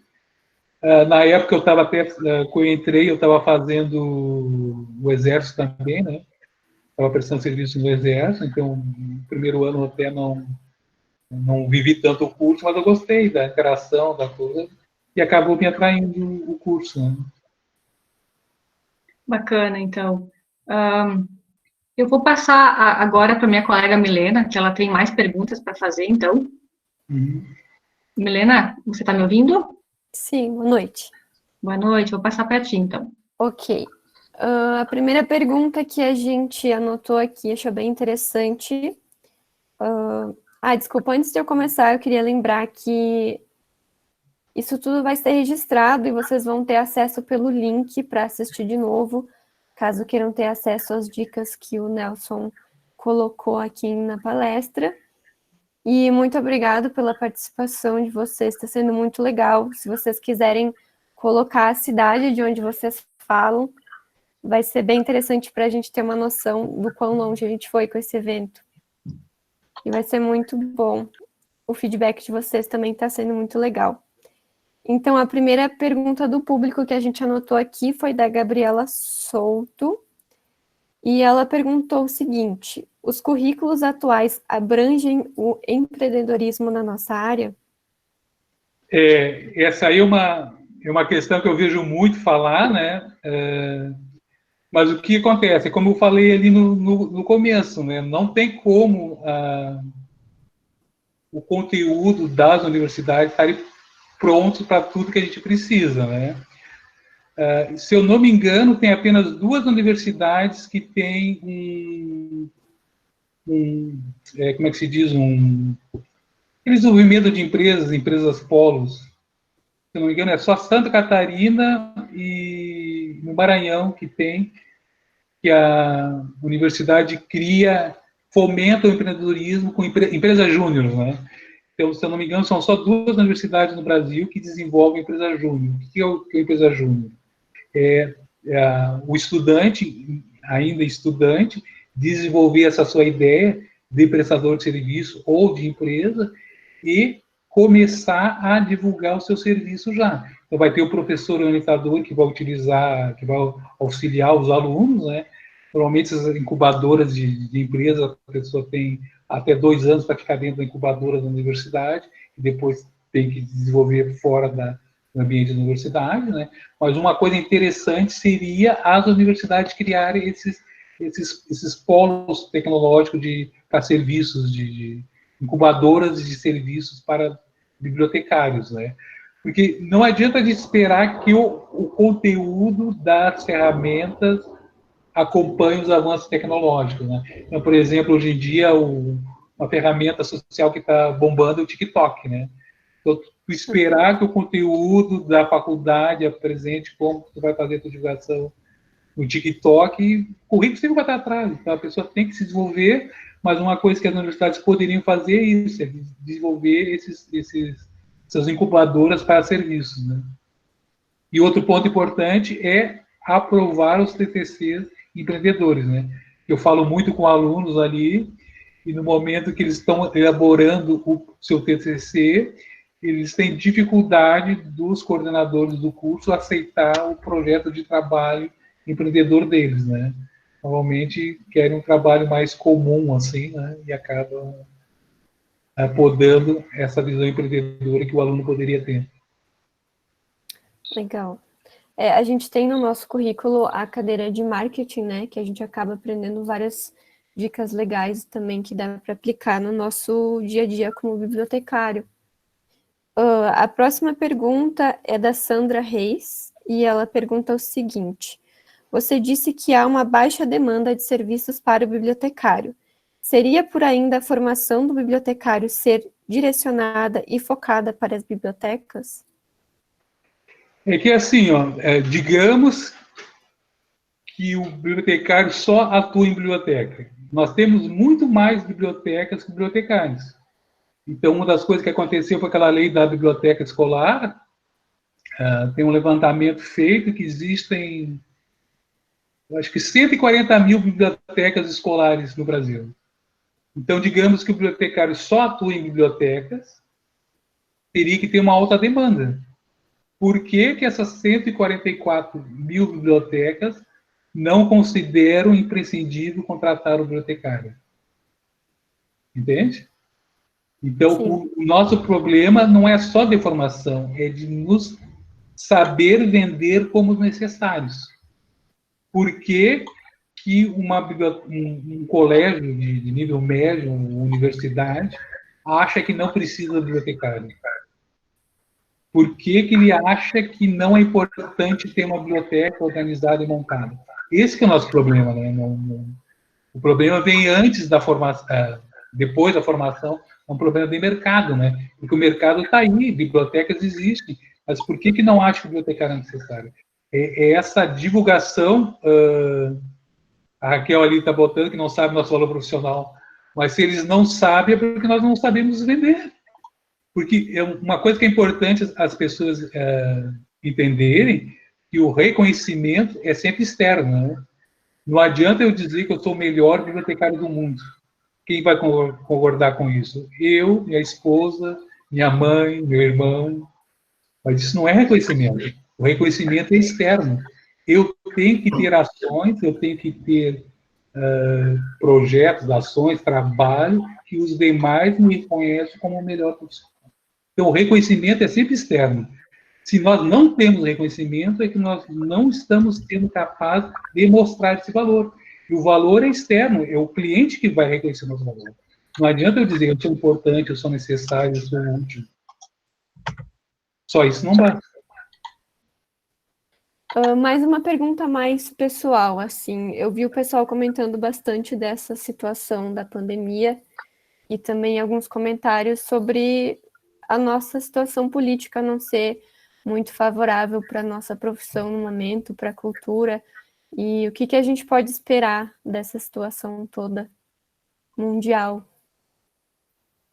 É o que eu comecei a dizer no começo ali, né, que nós não vamos voltar ao que a gente tinha antes, né? Então, eu normalmente faço meu planejamento para o ano, né? Então, eu tinha um planejamento para 2020 que, em março, eu peguei meu planejamento, rasguei e joguei fora, né? E nós não vamos voltar ao nosso antigo normal, né? Então, o que nós tínhamos lá em janeiro de 2020, nós não vamos voltar àquela realidade, né? Aquele normal não vai voltar. Então, nós temos que estar preparados.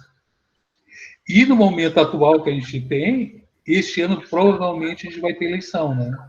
Então, vai ser muito importante a atuação e continuemos com essa nossa atuação em lives, em divulgação de eventos e coisa, para divulgar a necessidade da biblioteconomia, do bibliotecário. Né? Por quê? Porque esse ano nós vamos ter eleições municipal.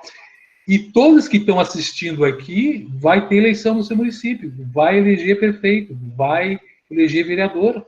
Então, cada um de nós aqui, ou vamos ser candidatos, ou tem que ser capaz de influenciar os candidatos, dizendo o porquê que a minha cidade precisa ter uma biblioteca pública boa. Por que as escolas do meu município precisam ter boas bibliotecas? Então, se não estão reconhecendo nosso valor, não estão reconhecendo nossa atividade, esse é o momento. Esse momento de eleição, esse momento de pandemia, nós temos que nos mostrar necessários. Nós temos que, nas nossas bibliotecas, montar serviços, publicações que auxiliem a população. Então, se nós não nos mostrarmos úteis agora, nós não nos mostrarmos necessários agora, só vai piorar. Cada vez mais vai só piorar, né? Não tem... É o momento de ação agora, né? Agora é o momento de agir, de sermos proativos, né? Empreendedor de nós mesmos, porque senão só vai piorar a situação. Sim. Então é isso, Nelson. Obrigada. Eu passo agora para a Cláudia, para caso ela tenha notado alguma outra pergunta que ela queira levantar. Tá bom, então, Milena. Deixa eu consultar a minha lista de perguntas aqui. Até onde eu olhei ainda tinha bastante. A pergunta é da Lorena Nayara Carvalho. Para que seja uma boa bibliotecária, o que devo estudar? Como posso me aprofundar no assunto? Na área da informática, o que devo aprender?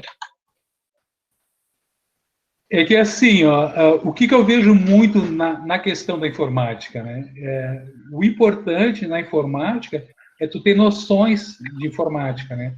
Tu não precisa ser programadora, tu não precisa... que linguagens tem muitas, né? Tem, sei lá, tem Java, tem... Programação tem infinidade, né? O que é importante? Tu tem que ter o conhecimento básico, né? Então, o que eu vejo muito acontecer? É o bibliotecário dizendo, meu sistema não está bom, meu analista não me dá atenção, não resolve o problema. Mas o básico a gente tem que entender. Então, a gente tem um programa, né, um software da nossa área, que é o BibLivre, né, que ele é o chamado software plug and play, né, então tu vai lá no site, tu baixa, tu instala no teu computador, tu vai utilizar ele localhost, né, que é mais ou menos, esse é o básico, né, todo mundo tem que saber entender isso, o trabalho, né, é um software que tu vai fazer prestação de serviço, tu vai poder chegar na casa do teu cliente e oferecer isso para ele. Olha, vou organizar a tua biblioteca, vou montar um software livre que vai poder fazer pesquisa. Então, esses conhecimentos básicos de informática tu tem que ter. É claro que quanto mais tu quiser desenvolver, vai depender da área que tu atuar. Tu pode querer atuar na área da gestão de conhecimento, da usabilidade, de arquitetura da informação, você pode querer desenvolver um banco de dados em MySQL e PHP, pode querer ser um instalador de software livres, da treinamento de software livres, aí vai ter o COA, vai ter o BMP, vai ter, tem N softwares, né? Software tem utilidade, vai depender do quê? Vai depender do que tu gosta. Se tu gosta de programação, se tu gosta disso, tu vai desenvolver. As opções para o mercado do trabalho estão para quem for capaz de apresentar soluções, né? O mercado está aí, e claro que vai ser um diferencial, né? Se tu colocar que é um bibliotecário que conhece Java, tem um bibliotecário que sabe MySQL, um bibliotecário que sabe PHP, vai ser um diferencial. Mas aí cada um vai desenvolver, sabe? Não tem como dizer o que é o melhor, né? O que é o certo, vai depender sempre de cada um. Sim, com certeza. Isso até é uma coisa que a gente viu numa disciplina do curso, né? A importância do profissional bibliotecário ter conhecimentos básicos de informática, né? Não que precise dominar, mas pelo menos ter um conhecimento básico, até para poder desenvolver um diálogo, né, com os profissionais que atuam, né, com a tecnologia da informação. Porque é muito comum assim, isso é muito comum assim do analista, do programador, dar desculpa, isso o programa não faz, isso é bug de sistema, e às vezes não é. Então, tu tem que entender o mínimo de lógica de programação para entender que não, foi programado errado. Não, isso não é ele. É ele que não fez a codificação correta para que venha a resposta que tu queira. Então, mesmo que tu não saiba programar, mas tu tem que entender a lógica da programação, que toda programação só vai dar o resultado se ele leu aquele dado. Se ele não leu corretamente o dado naquele campo que deveria estar, ele nunca vai poder dar a resposta, né? Então, tu não precisa saber a linha de comando, mas tu tem que entender que a forma que ele programou está dando errado porque ele programou errado. Não é bug, não é erro de sistema, é erro de programação, que ou ele não entendeu a tua necessidade, ou ele não fez o que tu pediu. E isso aí tu tem que saber, ser capaz de entender no que está sendo feito ali para negociar, para conversar com o teu analista, né, com o teu programador. Perfeito, senhor Nelson, com certeza. Vamos ver se temos mais perguntas.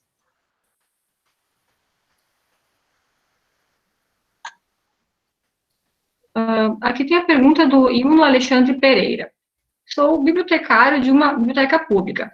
Posso abrir uma empresa e atuar em organizações privadas? Esse é um ponto muito importante, assim, e a primeira coisa é que se tu é funcionário público, né, tu tem que ver o teu regime, né, no teu concurso, se tu não é dedicação exclusiva, né. Então, o funcionário público, o primeiro ponto é isso, né, tu tem que ver na tua nomeação se tu é dedicação exclusiva ou não. E algumas leis orgânicas não permitem que tu seja sócio de empresas, né. Então, o primeiro ponto é esse, né? Se na lei orgânica, se no concurso que tu fez não tem nenhuma dessas limitações, não tem problema nenhum, tu é livre para abrir quantas empresas tu quiser. Mas tem que ter esse cuidado, né? Para não levar uma sanção depois. Tá certo. Senhor Nelson, uma pergunta minha agora. O que fez o senhor optar por empreender na biblioteconomia? O que lhe motivou a seguir esse caminho? É que foi uma coisa mais ou menos natural, né? Porque como eu sempre tive essa relação de trabalho com empresas, né? Mesmo quando eu trabalhava como funcionário, eu sempre fiz essa prestação de serviço, né? Então, sei lá nos anos 90, eu era funcionário do Senai ou outras instituições que eu trabalhei, eu sempre fiz a prestação de serviço. Eu sempre instalei software, dei treinamento, né? Eu nunca fiquei limitado apenas ao meu contrato de carteira assinada, né? E depois, claro, com o passar do tempo, eu acabei cada vez mais sendo só empreendedor, só prestador de serviço. Mas isso é uma coisa que sempre me acompanhou, né? Então, eu sempre tive essa não digo capacidade, mas eu sempre tive essa ação de não ficar limitado apenas ao meu empregador, onde eu estava contratado para fazer, né? Eu sempre procurei outras coisas, outras oportunidades de desenvolvimento de produtos e serviços. Perfeito, senhor Nelson. Agora tem uma pergunta aqui que eu achei bem interessante, da Rafaela Ferreira. E como funciona o empreendedorismo dentro das bibliotecas? Quais são as ferramentas estratégicas a serem utilizadas? Isso é bem legal, porque que às vezes eu vejo muito que as pessoas têm uma ressalva, né? Ficam meio contra quando a gente fala em empreendedorismo, que parece que empreendedorismo é apenas abrir empresa, né? E empreendedorismo não é apenas isso, né? O que é a visão empreendedora? A visão empreendedora é entender que o teu local de trabalho, a tua atuação, tu tem que te considerar como uma empresa e a tua biblioteca tem que ser uma empresa. Quem que é os seus clientes? Os teus clientes são quem utiliza o seu trabalho. Então, tu pode considerar o teu cliente, o teu colega de trabalho ou o público que tu atende. O que é essa visão empreendedora? É tu entender que o teu crescimento só vai vir através do reconhecimento. E tu tem que atuar a tua instituição, a tua biblioteca, pensando que ela é uma empresa. Mesmo que tu não cobre que o teu atendimento, que o empréstimo que tu faça, a devolução, o atendimento dos teus alunos tu não esteja cobrando, mas tu tem que pensar como uma empresa. Como é que eu estou sendo valorizado? Como é que eu estou sendo reconhecido? Estou sendo satisfeito? As pessoas voltam aqui. Vou voltar porque é uma biblioteca de uma instituição, né? Mas tu tem que pensar como uma empresa. Se tivesse uma outra biblioteca dentro da minha instituição, as pessoas prefeririam outra biblioteca, por que eu não estou agradando? Como é que está a satisfação? Então, entender, independente de ser empresa ou não, a tua biblioteca ou a tua atuação como empresa. Então, tu tem uma clientela, tu tem que manter a clientela satisfeita, tu tem que promover, tu tem que divulgar. Isso que é uma visão empreendedora, né?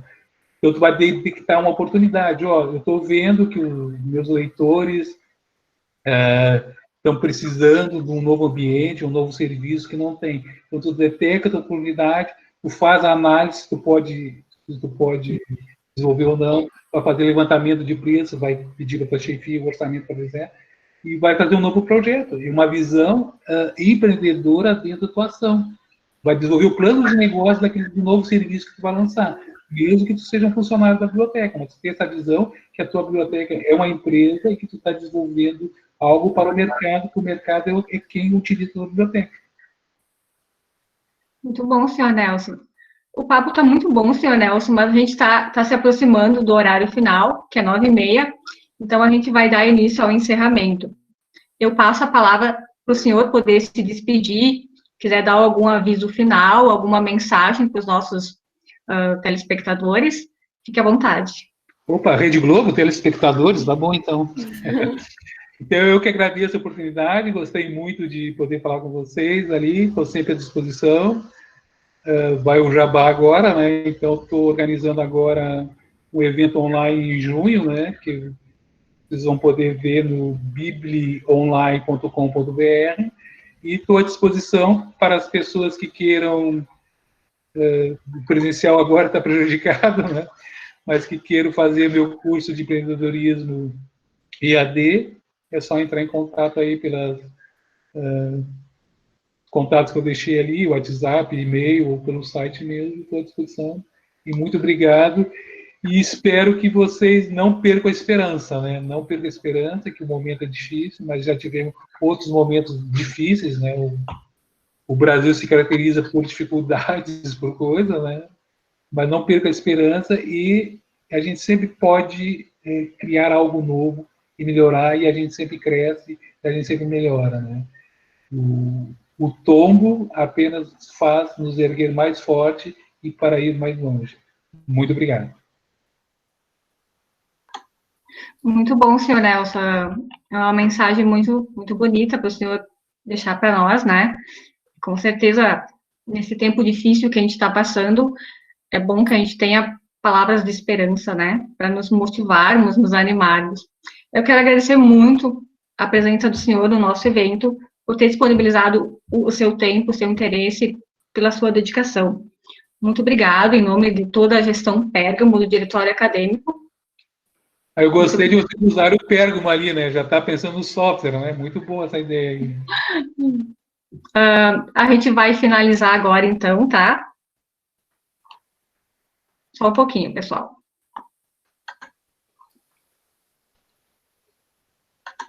E quem quiser entrar em contato, tá? Não cobro só, tá? Quem quiser em contato, eu sempre dou ajuda e coisa para dúvidas e coisa, não tem problema. A gente cobra, mas também a gente faz coisa gratuita, não se preocupe. Obrigada.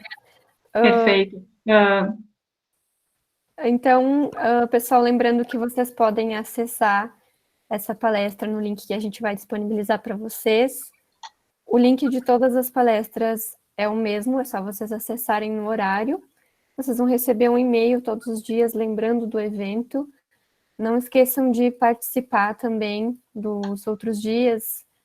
Tem uma programação bem legal que vocês podem conferir no site da UX.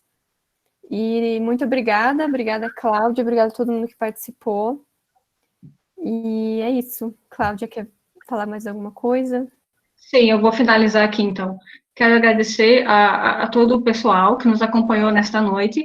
Peço desculpa por qualquer problema, alguma falha técnica, e agradecer em nome da UX, em nome da coordenação do curso, né, que graças a eles nós conseguimos colocar esse projeto, né, em prática. Então, muito obrigado a todos e não deixem de participar amanhã e até o final da semana, né, acompanhem a nossa programação que vai estar bem legal.